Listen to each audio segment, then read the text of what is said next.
Hello friends.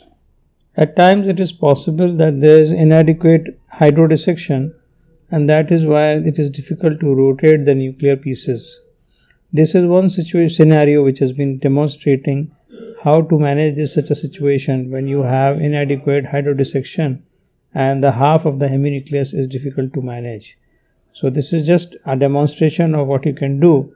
So in such a situation, once you have dissected half of the nucleus and the bag is now half empty and half full, we can actually, instead of rotating the rest of the nucleus, you can simply push it down so that it is aligned to the phaco tip, and then also you can dissect it using horizontal chop technique.